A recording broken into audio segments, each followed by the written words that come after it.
بالله السميع العليم من الشيطان اللعين الرجيم. بسم الله الرحمن الرحيم. الحمد لله الذي هدانا لهذا وما كنا لنهتدي لولا أن هدانا الله لقد جاءت رسل ربنا بالحق.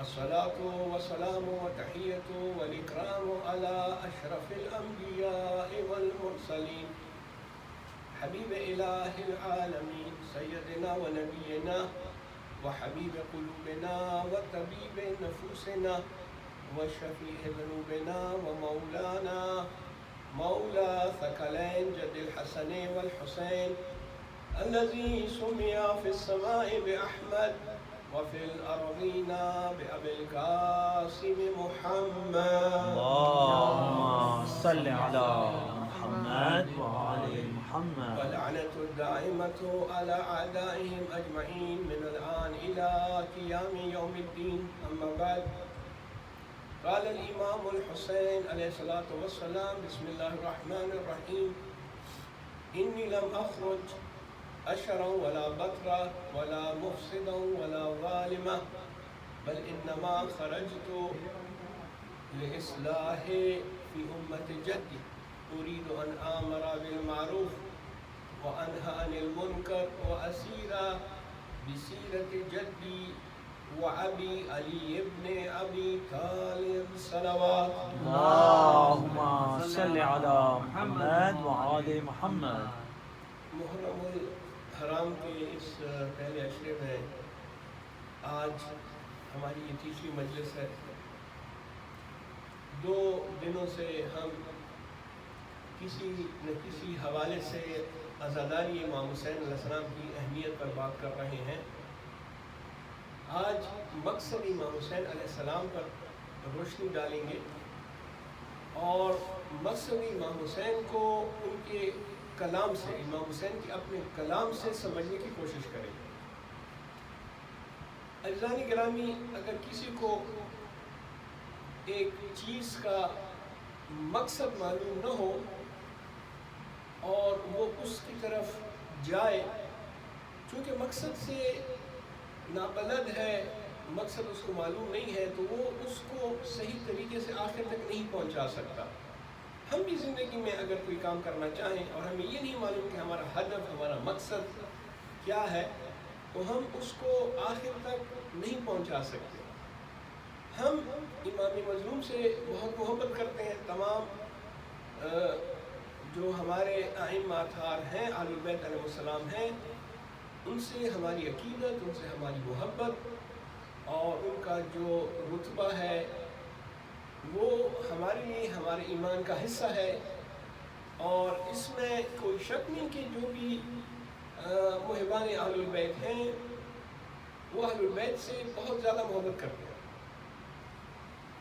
لیکن افسوس کے ساتھ یہ دیکھا گیا ہے کہ بہت سے ایسے لوگ ہیں کہ جو اہل البیت علیہ السلام کی زندگی کے مقاصد سے زیادہ یا پوری طرح آشنا نہیں ہیں. اگر ہمیں دعویٰ محبت ہے تو جس سے ہم محبت کرتے ہیں اس کے جو اہداف ہیں، جو مقاصد ہے، اس کا اتباع کرنا اور اس شخصیت کی پیروی کرنا، یہ محبت کی دلیل ہے، محبت کا تقاضا ہے. ورنہ وہ صرف ایک دعویٰ ہوگا، ادعا ہوگا، اور عملاً اگر ہم ان کے مقاصد سے واقف نہیں ہیں اور ان کے مقاصد پر ہم نہیں چلتے تو ہم صحیح معنوں میں پیروکار اور صحیح معنوں میں ہم شیعہ نہیں ہیں. وعلیکم السلام. صحیح معنوں میں اگر ہمیں شیعہ ہونا ہے، شیعہ کا معنی بھی یہی ہے، پیروی کرنے والا. شیعہ کا معنی ہے دوست. یہ قرآنی اصطلاح ہے، قرآن میں اس کا ذکر ہے حضرت نوح علیہ السلام کے قصے میں، اور حضرت ابراہیم علیہ السلام کو حضرت نوح کا شیعہ کہا گیا. شیعہ یعنی دوست، شیعہ یعنی پیروکار، اس کی راہ پہ چلنے والا، اس سے محبت کرنے والا. لہذا ہمیں یہ فخر ہے کہ ہم امیر المومنین کی شیعہ ہیں، ہم اہل البیت کی شیعہ ہیں. لہذا ان کے اہداف کا ہمیں علم ہونا چاہیے. جہاں تک کربلا کی بات آتی ہے، امام عالی مقام کی بات آتی ہے، اس کا جو مقصد ہے، ان کا جو مقصد تھا، اس کو سمجھنا اگر ہم سمجھ لیں اس کو تو پھر ہم اچھے طریقے سے ان کی پیروی کر سکتے ہیں اور صحیح معنوں میں ان کے شیعہ کہلا سکتے ہیں۔ سبحان اللہ۔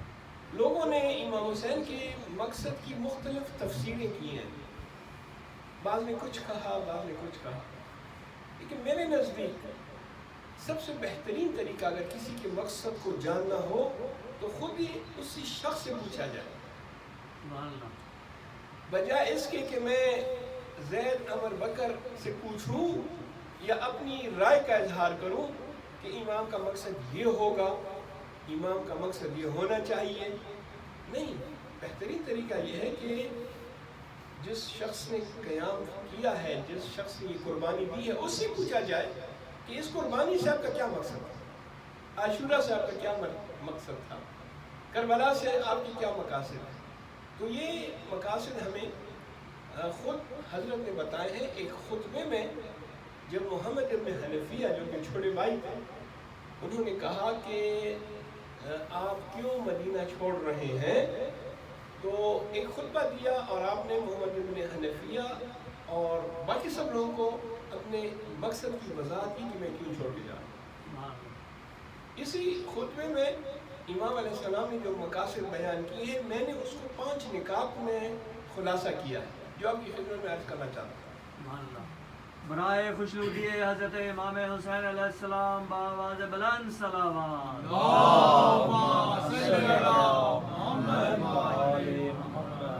یہ جو خطبہ ہے حضرت کا، یہ مختلف کتابوں میں نقل کیا گیا ہے۔ اس میں آپ فرماتے ہیں انی لم اخرج اشرا ولا بطرا ولا مفسدا ولا ظالما۔ پہلے جملے میں ایک مقصد، میں مدینہ نہیں چھوڑ رہا مگر اس لیے نہیں چھوڑ رہا کہ میں فساد پھیلانا چاہتا ہوں، شرارت کرنا چاہتا ہوں، مجھے حکومت چاہیے، مجھے پوزیشن چاہیے اور میں ظلم پھیلانا چاہتا ہوں، نہیں، یہ میرا مقصد نہیں۔ ظلم و ستم کرنا، فساد پھیلانا، کرپشن، یہ حسین کا مقصد نہیں۔ دوسری بات جو خطبے میں ہے، فرماتے ہیں کہ بل انما خرجتو لطلب اصلاح فی امت جدی، میں اپنے جد رسول خدا کی امت کی اصلاح کرنا چاہتا ہوں، سبحان اللہ، سبحان اللہ۔ ریفارم کرنا چاہتا ہوں، کہیں گڑبڑ تھی اس کو امام علیہ السلام فکس کرنا چاہتے ہیں، اصلاح کرنا چاہتے ہیں، یہ دوسرا مقصد۔ تیسرا، اريد ان امر بالمعروف، میں لوگوں کو نیکی کی طرف بلانا چاہتا ہوں، امر بالمعروف کرنا چاہتا ہوں، وانہی عن المنکر، اور منکرات برائیوں سے روکنا چاہتا ہوں۔ سبحان اللہ۔ یہ چوتھا مقصد ہو گیا، لوگوں کو اچھے کاموں کی طرف بلانا۔ تیسرا، لوگوں کو برے کاموں سے روکنا، چوتھا مقصد۔ اور اس کے بعد فرماتے ہیں یہ کوئی نئی بات نہیں ہے، میں تو اپنے جد اور اپنے بابا کی سیرت پر عمل کرنا چاہتا ہوں۔ سبحان اللہ۔ فرماتے ہیں کہ وَأَسِيرَ بِسِيرَةِ جَدِّي، میرے جو جد، میرے جو نانا ہے اس کی سیرت، وَأَبِي علی بن ابی طالب، ان کی سیرت پر میں چلنا چاہتا ہوں، لہذا محمد و علی کی سیرت پر چلنا امام علیہ السلام کا 5واں مقصد۔ سبحان اللہ۔ درود بھیجیے گا محمد اور آل محمد۔ اللهم صل على محمد وآل محمد۔ ابھی دیکھیں ان مقاصد میں امام علیہ السلام نے کتنی کامیابی حاصل کی، اور یہ مقاصد کتنے ایک اسلامی معاشرے کے لیے، اسلامی جامعے کے لیے یہ 5 چیزیں کتنی ضروری ہیں۔ اسلام سلامتی کا مذہب ہے، اور جو شخص فساد کرتا ہے مفسد فی الارض ہے۔ اسلام نے فساد کو بہت بڑا فتنہ کہا ہے، اور اشد من القتل کہا ہے۔ جو فتنہ فساد کرتے ہیں یہ قتل سے بڑا گناہ ہے، قرآن کے الفاظ ہیں، والفتنة اشد من القتل۔ جو لوگ شریر لوگ ہیں، شرارت کرتے ہیں، مفسد ہیں، جو لوگ ظلم کرتے ہیں، اسلام ان سے دور ہے۔ اسلام میں عدل ہے، انصاف ہے، ظلم بہت قبیح اور بہت برا فعل ہے اسلامی تعلیمات کے حوالے سے۔ اور جو شخص بھی ظلم کرتا ہے، جو ظالم ہے، ہمیشہ سے اس سے دور رہنا چاہیے۔ اور اسی کو حضرت امیر المومنین نے اپنے آخری وصیت میں، جو کہ آپ جب دنیا سے جا رہے تھے سر مبارک پر ضرب لگ چکی تھی اور طبیب نے کہہ دیا تھا کہ آپ اپنی وصیت لکھیں، تو وہ 10-12 نکات جو امیر المومنین نے اپنی وصیت میں لکھے اپنے دونوں بیٹوں کو، اس میں ایک نکتہ یہ بھی تھا، کن لظالم خصما وللمظلوم عونا، میرے عزیز بچوں جہاں بھی ظالم کو دیکھو اس کے خلاف کھڑے ہو جاؤ، اور جو مظلوم ہے اس کا ساتھ دو، اس کی مدد کرو۔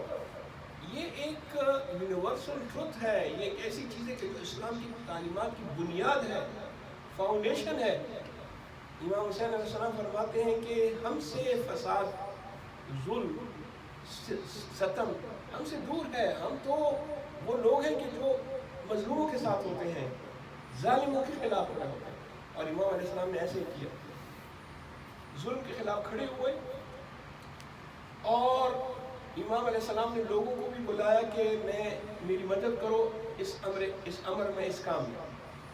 ایک جگہ پہ جب حر نے آپ کا راستہ روکا، ایک جگہ تھی جس کا نام تھا بیضا، وہاں پہ امام علیہ السلام نے خطبہ دیا، اس میں حضرت کی ایک حدیث نقل کی، فرماتے ہیں کہ انی سمعت عن جدی رسول اللہ، میں نے اپنے جد رسول خدا سے سنا ہے کہ اگر کوئی شخص ظالم حکمران کو دیکھے کہ جو اللہ کے وعدوں کو نقص کرتا ہے، توڑتا ہے، اور جو اللہ کی قانون کی خلاف ورزی کرتی ہے، سنت خدا کی خلاف ورزی کرتا ہے، اور وہ ایک سلطان جابر ہے، ظالم ہے، من رعا سلطانا جابرا، ایسا سلطان، ایسا بادشاہ کہ جو ظلم کرتا ہے اور لوگوں کو برائی کی طرف بلاتا ہے، خود بھی ظلم و بربریت کرتا ہے، اور یہ شخص اس سلطان کے خلاف کھڑا نہیں ہوتا، قول اور فعل سے اس کی مخالفت نہیں کرتا،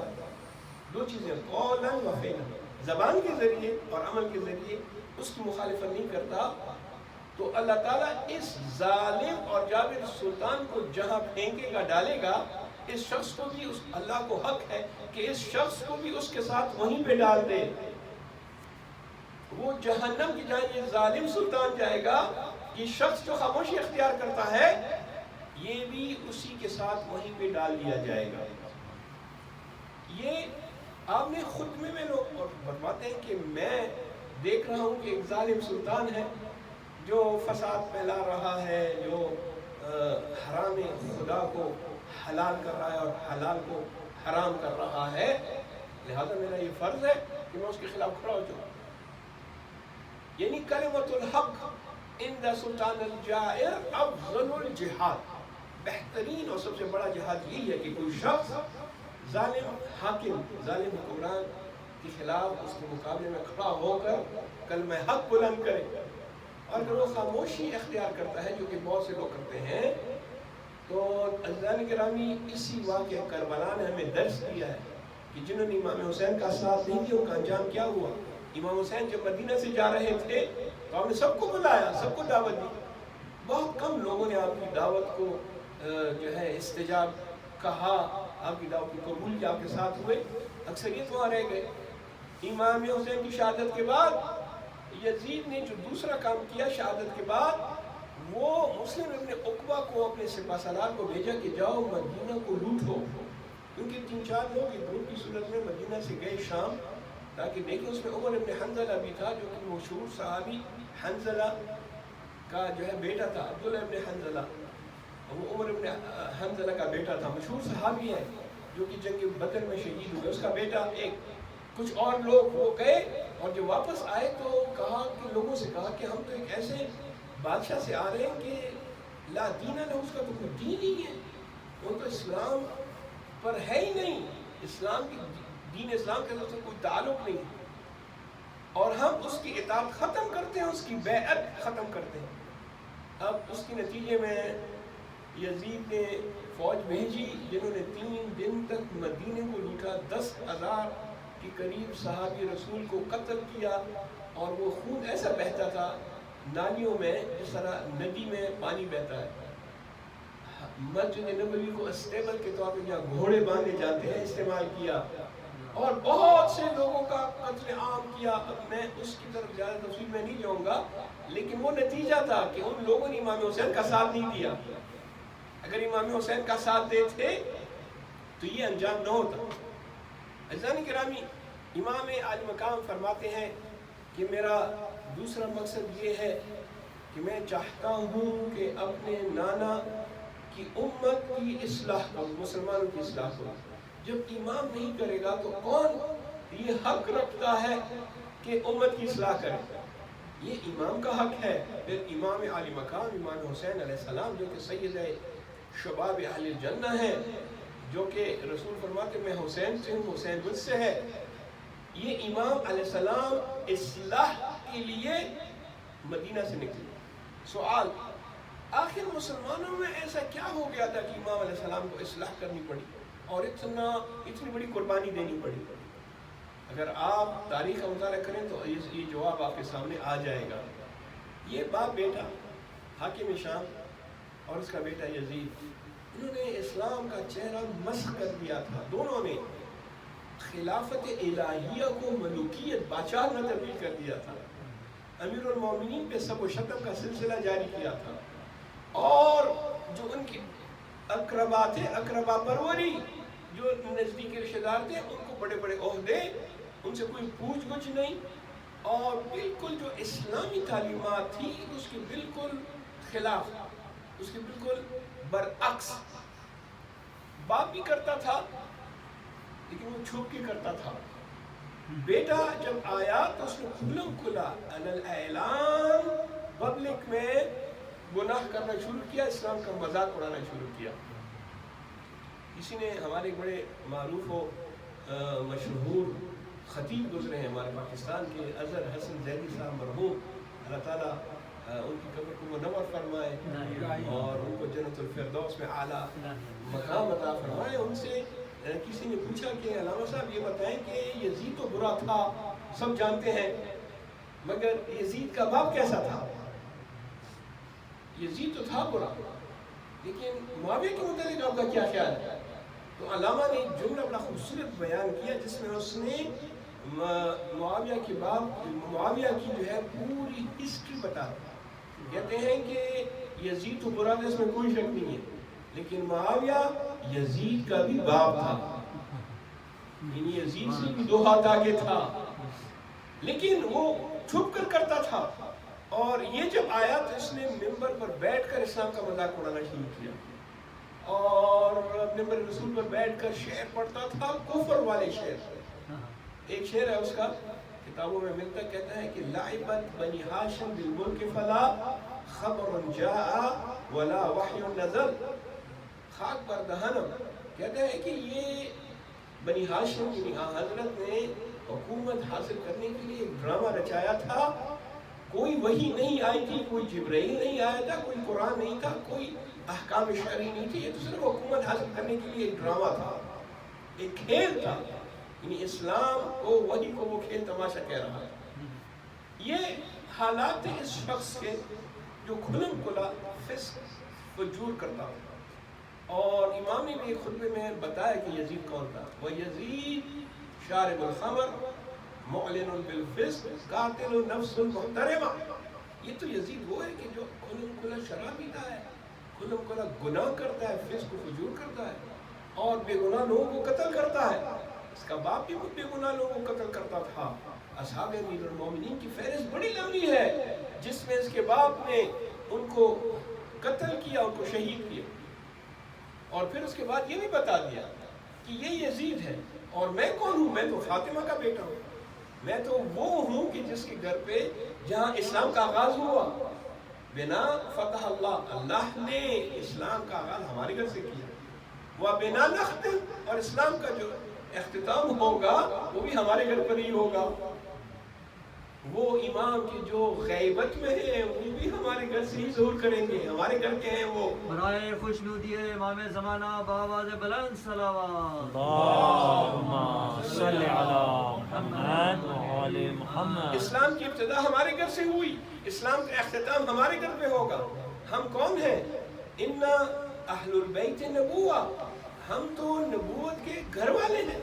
ومعدن الرسالہ، ہم تو رسالت کی کانے ہیں، ومختلف الوحی، وحی کا نزول ہمارے گھر ہوتا ہے، آنا جانا ہوتا ہے، ہمارا گھر، ہمارا گھرانہ، ہم ایسے ہیں. اور اس کے مقابلے میں یہ شخص کہ جو خلافت کا دعویٰ کرتا ہے، اس کی کیا حیثیت ہے؟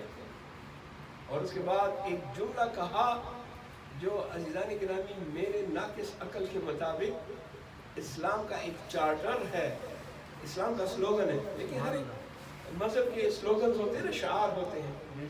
یہ اسلام کا، اس کو آپ اسلام کا سلوگن اور شعار بنائیں. امام نے ایک جملہ کہا، غور کیجیے گا. فرماتے ہیں یزید جیسا شخص مجھ سے بیعت مانگ رہا ہے، میں فرزند زہرا اس کی بیعت کروں گا. جو علناً فسق کرتا ہے، جو گناہگار ہے، جو اسلام کی حلال چیزوں کو حرام کرتا ہے، یہ تو بڑی دور کی بات ہے. حیات من الذلہ، ہم سے تو ذلت بہت دور ہے. یہ تو ممکن ہی نہیں ہے فرزند زہرا اس جیسے کی بیعت کرے، بلکہ یہ تو ممکن ہی نہیں ہے، بلکہ مثلی لا یبایع مثلو، مجھ جیسا اور میرا پیروکار، میرا شیعہ بھی یزید اور یزید کے پیروکاری کی بیعت نہیں کر سکتا. حسینیت زندہ باد، حسینیت زندہ باد، یزیدیت مردہ آباد، یزیدیت مردہ آباد. نعرہ حیدری. علی. سبحان اللہ حضور، سبحان اللہ. حسین کو جا، یزید کی بیعت کو جا. میرا ماننے والا، میرا پیروکار، میرا دوست، میرا شیعہ، وہ یزید کی اور یزید والوں کی، یزید جیسوں کی بیعت نہیں کر سکتا. سبحان اللہ، سبحان اللہ. مولانا ظفر علی خان نے بہت اچھے شعر کا اس سلسلے میں کہتے ہیں کہ چڑھ جائے سر تیرا اگر نیزے کی نوک پر، چڑھ جائے سر تیرا اگر نیزے کی نوک پر، مگر یزیدیوں کی اطاعت نہ کر قبول. سبحان اللہ. سر دے سکتے ہیں، سر نو کے نیزے پہ چڑھا سکتے ہیں، مگر یزیدیوں کی، یزید اور یزید جیسوں کی بیعت نہیں کر سکتے. سبحان اللہ. امام علیہ السلام نے اپنا مقصد بیان کیا. آگے فرماتے ہیں کہ اريد ان امر بالمعروف، میں امر بالمعروف کرنا چاہتا ہوں. آج کل امر بالمعروف کا فقدان ہے. لوگ شرماتے ہیں، لوگ ڈرتے ہیں، نہیں ناراض ہو جائے گا. نہیں، اگر یہ امر بالمعروف معاشرے سے ہٹا دیا جائے، نکال دیا جائے، ختم کر دیا جائے، تو معاشرہ کہاں سے کہاں چلا جائے گا. بزرگان نے دین کا یہ واجب ہے ان پہ، سب پہ، جو جانتے ہیں کہ وہ امر بالمعروف کر، لوگوں کو نیک کاموں کی طرف بلائے. قرآن کی بڑی خوبصورت آیت ہے، بسم اللہ الرحمن الرحیم، کنتم خیر امت اخرجت للناس تعملون بالمعروف وتنہون عن المنکر. اے مسلمانوں، تم تو بہترین امت ہو. کیوں؟ کیونکہ تم امر بالمعروف کرتے ہو اور نہیں عن المنکر کرتے ہو. تم تو لوگوں کے واسطے خلق ہوئے ہو تاکہ تم لوگوں کو صحیح راستہ دکھاؤ. نہیں وہ فلاں شخص کو اگر ہم امر بالمعروف کریں گے تو وہ ہم سے ناراض ہو جائے گا. نہیں تو آپ طریقے سے کریں نا. اگر آپ اچھے طریقے سے کریں گے، اچھے الفاظ میں، تو وہ ناراض نہیں ہوگا. ہاں اگر آپ زور زبردستی والی تندی کے ساتھ، تیز اخلاق کے ساتھ کریں گے تو وہ ناراض ہوگا. اگر آپ اچھے طریقے سے کریں گے تو اگر وہ مومن ہے تو وہ آپ کا شکریہ ادا کرے گا اور کہے گا کہ میری توجہ نہیں تھی، آپ نے میری توجہ دلائی، شکریہ. اسی طرح نہیں عن المنکر. معاشرے آج کل جو ہمارے معاشرہ، یہ جو ہمارا معاشرہ پستی کی طرف جا رہا ہے، اس کی ایک وجہ، مین وجہ یہ ہے کہ نہ لوگ امر بالمعروف کرتے ہیں، نہ نہیں عن المنکر کرتے ہیں. اور یہ سب مسئول ہیں. عزیزان گرامی، ہم امیر المومنین کے پیروکار، ہم کہتے ہیں کہ اصول دین 5 ہیں، فروع دین 10 ہیں. ان فروع دین میں 2 ایک امر بالمعروف ہے، دوسرا نہی عن المنکر ہے. تو ہم جو کہتے ہیں فروع دین، برانچز آف ریلیجن، دین کی جو ہے شاخیں، اس میں یہ 2 ہیں. آیا ہم اپنے آپ سے پوچھیں کہ ہم نے اس امر بالمعروف کو کیا یا نہیں، فروع دین پر عمل کیا یا نہیں. بس بات کو مختصر کروں، ماشاءاللہ پڑھے لکھے لوگ یہاں بیٹھے ہیں، میں اشارے میں بات کروں گا، زیادہ طول و تفاصیل میں نہیں جاؤں گا. 5 چیز امام علیہ السلام فرماتے ہیں.